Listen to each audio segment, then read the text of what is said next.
guys, welcome back to day 5 of Conversations with Joshua. So today I'm going to be talking about one thing that I'm grateful for and one thing that I learned today. So one thing that I'm grateful for is actually my headphones. I actually bought a pair of headphones and I'm really grateful for them. Actually no, I'm grateful for this pair of AirPods. Yeah, these AirPods. This was given by my godmother when I was in like 4 years ago. I've been using this for 4 years already, so it's really serving me well. I'm sorry if it's dark because I have to off my light. I'm actually recording this before I sleep because I have to wake up like very early next day. So yeah, I'm really grateful for these AirPods because they really serve me well. And you know, I'm gonna repeat this. Not many people have the currency to buy a pair of AirPods. So yeah, I'm really grateful for this. And you know, these are the small things that we should be grateful for, rather than being complacent, taking things for granted. This AirPods was actually given to me as a present for my birthday. So my birthday is actually in December, so that's one thing I can tell you guys about myself. And yeah, okay, so another thing that I've learned is the next thing that I've learned is that I was watching a podcast with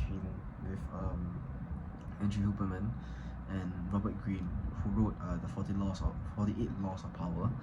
So I think yesterday when I told you that I was interested in the 48 Laws of Power, which was authored by Robert Greene, I went on to do some research on him and found out that he had a podcast with Andrew Huberman. So Andrew Huberman is also like a neuroscientist. I've explained this in my past videos. And yeah, so there was a part that I was really intrigued by, and it was finding your purpose in life. So I learned that when you were young, there's always been a voice that follows you around, that calls upon you and saying, oh my god, this is the thing you should do. Like let's say if like Robert Greene gave an example where Steve Jobs or Albert Einstein was given like a compass, and then at young he was obsessed with it. He was obsessed as how the little metal thing on the compass would move based on like the gravitational forces, or physics stuff, right? And it's really interesting because I think this is kind of true in everyone. And even though this is talking about celebrities, like Steve Jobs was obsessed, actually Robert Greene was obsessed with words in general, like how words were put together to form one word. He was really obsessed with that when he was young. And yeah, I thought that was really interesting. But as we grew older, he said that the voice inside our head starts to talk to us less and less, because we are blinded by the things that society has given us, like society. Because as we grow older, we want to fit into the crowd, right? We want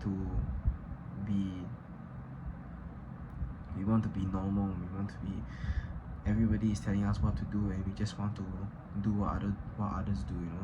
And so the voices in our head will stop talking to us even as we grew older. So I found it very intriguing. And I think it's important for us to look back and think about when we were young, what do we like to do. For me, I used to love singing in general. Like, I really love singing. Like, I love singing and dancing. I remember singing Love Yourself by Justin Bieber and dancing to Party Rock Anthem. Oh my god, I was obsessed with that dance, man. It's actually crazy. But yeah, that's day 5 of Conversations with Joshua, and I hope you have a good night, everybody. See you.